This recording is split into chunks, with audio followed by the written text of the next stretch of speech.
안녕하세요. 이번 시간에는 HLB가 항서제약으로부터 받는 로열티의 퍼센트 비율을 같이 보도록 하겠습니다. 그리고 그 다음 시간에는 여기 보면은 잔여 계약 기간을 고려하여 추정하였다라고 하는데 이것은 특허권 만료 기간이랑은 다르죠. 그래서 요거의 미묘한 차이점도 같이 보도록 하겠습니다. 자, 이번 시간에는 로열티 수익을 보려고 하는데요. 자, 항서제약은 중국이고요. 그 외에는 중국 이외의 글로벌 지역이라고 이야기를 하고 있습니다. 자, 그래서 로열티를 계산하면은 사실은 중국이랑 중국 이외 글로벌 지역 두 개를 나눠서 해야 되는데 합쳐져 있으면 계산하기 불편하겠지만은 다행히도 여기에는 중국 지역만 로열티를 따로 계산했습니다. 자, 그게 바로 여기 있는 거죠. 중국 로열티 수익이 이렇게 적혀 있는 것을 볼 수 있겠고요. 그 다음에 중국 이외의 지역 수익도 따로 구분이 되어 있습니다. 자, 근데 우리가 알고 싶은 것은 여기에서 로열티 수익이 아니라 로열티 요율이죠. 우리가 이게 궁금한 이유는 지금 항서제약이 어프로드 순이라고 적혀 있거든요. 간암치료제로 지금 승인을 받기 직전이라는 뉴스 기사를 우리가 접했습니다. 그렇기 때문에 지금 게스트릭뿐만이 아니라 헤파토셀룰러 같은 경우에도 시판허가 날 경우에 매출액이 발생하죠. 항서제약이 아파티닙으로 매출액이 발생한다. 그럴 경우에는 HLB에게 로열티를 줘야 될 겁니다. 그렇기 때문에 우리가 알고 싶은 것은 지금 요 과거에 물질특허 계약할 때 나왔던 로열티 수익이 아니라 실제로 요율을 구해야 됩니다. 그래서 지금 간암치료제가 시판됐을 경우에 그런 것까지 전부 다 계산을 해보는 게 중요할 텐데 그러려면은 우리가 퍼센트가 필요합니다. 그래서 이번 시간에 그걸 보려고 하는 거고요. 자, 그 다음에 이제 리보세란이 매출액 증가율을 이제 보여주고 있는데요. 이것은 지금 항서제약이 게스트릭에 대해서만 허가를 받았기 때문에 요거는 순전히 게스트릭에 대한 매출액 증가율입니다. 그래서 53%, 32%, 33% 굉장히 빠르게 증가를 하고 있는 것을 확인할 수 있고 요게 이번에 새로 헤파토 셀룰러 같은 경우에도 같이 추가가 된다면은 이 매출액 증가율은 대폭 상승할 수 있겠죠. 단순 계산만 해도 2배라고 한다고 해도 지금 뭐 100%가 넘게 증가를 할 겁니다.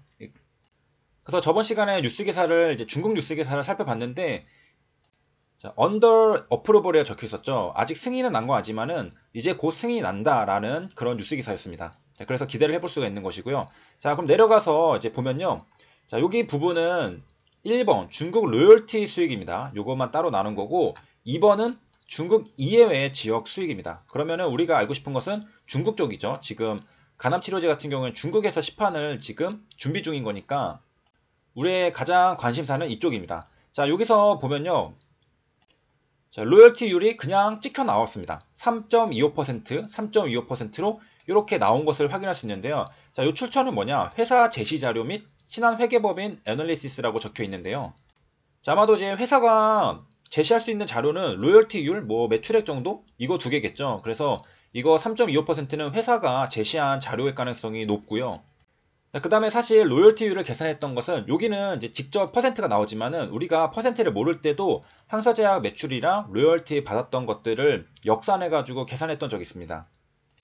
그래서 이제 과거 제 채널 여기 돋보기 눌러서 로열티로 한번 검색을 해보시면은 9개월, 3개월 전 것도 있고요. 여긴 더벨 기사를 대상으로. 그 다음에 9개월 전에 로열티 평균율, 로열티 수입은 얼마를 받게 될까? 로열티에 대해서 알아보자. 로열티율이 밝혀졌다 해서 9개월 전에 계산을 했었던 것들이 있습니다. 그래서 이때도 이제 계산했었는데 9개월 전이면은 2월 달이거든요. 그때 계산했던 근거가 바로 골드만삭스에서 나왔던 리포트였습니다. HLB가 글로벌 권리 인수한다면서 2월 27일에 이렇게 IR 레럴에 이렇게 공유를 해줬는데 여기에서 골드만삭스가 공유했던 이런 매출액이랑 여러 가지를 가지고서 계산 한번 해봤던 적이 있습니다. 그래서 저거랑 또 이제 더벨 기사에서 나왔던 로열티로도 이제 계산을 해본 적이 있거든요. 그건 3개월 전, 그러니까 9개월 전, 3개월 전 전부 다 이제 계산을 해봤는데 그때도 나왔던 로열티율이 대략 3%, 2%에서 4% 사이 수준에서 이제 선정이 됐었습니다. 자, 그래서 여기에서 나오는 로열티율 이 3.25%도 크게 이질감이 없는 숫자라고 볼 수가 있겠고 회사에서 아마도 제시한 이제 그 비율이 아닐까 생각을 합니다. 자, 그 다음에 이제 구체적으로 이제 좀 보면요. 로열티율이 지금 두 가지로 나눠져 있습니다. 여기 보면요. 간단하게 그냥 매출액에다 로열티율을 곱하면은 편할 텐데 그게 아니라 초과분에 대해서는 일종의 상한선, 리미트를 걸어놨습니다. 자, 왜냐하면 이제 항서제약 입장에서도 매출이 많이 발생하면은 둘 다 좋겠지만은 많이 발생할수록 뭔가 좀 로열티를 많이 떼주니까 부담이 되겠죠. 그래서 좀 리미트가 걸려져 있는 것 같은데 자, 여기 보면요. 이 단위는 1000USD입니다. 자, 먼저 매출액부터 보면요. 이게 1000USD니까 하나로 대략 3,800억 원이라고 보면 되겠고요. 5천억 원, 그리고 7천억 원 이렇게 보시면 되겠습니다. 자, 그 다음에 그러니까 7,500, 1000USD는 대략 75억이라고 보면 되겠고요. 그러니까 75억 정도가 넘어가면은 거기서는 이 초과액에 대해서 매출액에 대한 로열티가 좀 줄어들게 됩니다. 자, 정확하게 이제 계산을 하기 전에 간단하게 요약을 해드리면요. 요 7,500, 1000USD 전에는 3%고요. 이거를 초과하게 되면은 1% 수준입니다. 자, 그래서 어떻게 계산을 하느냐? 자, 이 초과액에 대해서는 지금 30%를 적용한다고 했잖아요. 그러니까 그 말은 이 3%의 3분의 1을 받겠다라는 겁니다. 그러니까 3 나누기 3 하면 1이죠. 그래서 1%가 되는 거고요.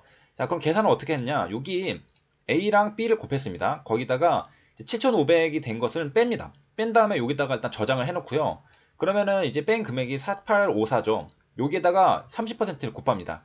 그러면은 1456이 나오는데 요거랑 7,500을 더하면은 8956이 나옵니다. 자, 이렇게 해서 계산을 하는 거고요. 2021년도, 2022년도 마찬가지로 이렇게 계산합니다. 그래서 이제 매출액이 많이 증가할수록 로열티율은 좀 떨어지게 볼 수가 있습니다. 자, 보면요. 여기 단순히 매출액 곱하기 로열티율이 여기에서 여기까지 최종 결과를 비교를 해보면요. 별로 떨어지지 않았지만은 매출액이 증가할수록 매출액이 지금 2배죠. 2020년 하반기부터 22년까지는 2배가 늘었습니다. 매출액이 2배가 늘었는데 로열티 수익은 2배가 늘지 못했죠. 여기는 대략 9천이고 여기는 12,000이니까 2배가 늘지 못했습니다. 자, 그 이유는 뭐냐면요. 그 상한선, 리미트가 걸려있기 때문에 그 초과액에 대해서는 로열티율이 3%가 아니라 1%이기 때문에 그만큼 증가를 하지 못하는 겁니다. 그러니까 그래프로 그리면은 약간 이렇게 기울기가 작아지는 그런 그래프가 그려지게 되겠고요. 자, 그러면은 이제 궁금한 것은 이때 7천억 원을 가정했을 때 로열티 수익은 도대체 실질 로열티율은 몇 퍼센트냐라고 했을 때 우리가 1%보다는 크지만 3.25%보다는 작다라고 볼 수 있겠죠. 왜냐? 그 전까지 3% 받고 그 이후로 1%니까 1%보다는 작진 않겠죠. 그 사이일 겁니다. 자, 그래서 이제 계산기로 제가 바로 계산해서 가져와 보면요. 자, 여기 1, 2, 4, 5, 9를 7, 3, 9로 나눴습니다. 그러면은 1.68이 나오는데 대략 7천억 원대는 로열티율이 1.7%로 잡히는 것을 우리가 확인할 수 있겠습니다. 자, 그러니까 이제 매출액이 점점 증가할수록 로열티율은 1%에 근접하게 가까워지는 것이고 매출액이 작을수록 3%대에 가깝다라고 보면 되겠습니다. 어쨌든 근데 매출액이 증가하면은 증가할수록 돈을 더 많이 받게 되는 거니까 증가하기를 바라야 되죠. 그런데 이번에 이제 간헐치료제로 매출액이 대폭 증가하게 된다면은 받는 로열티는 뭐 단순 계산 여기다 곱하기 2를 해도 굉장히 큰 금액이 될 수가 있겠고요. 자, 그래서 이번 시간에는 로열티율에 대해서 이제 살펴봤고요. 다음 시간에는 특허권 만료 기간이랑 계약 만료 기간 이것들을 한번 비교해 보도록 하겠습니다. 여기까지 시청해 주셔서 감사합니다.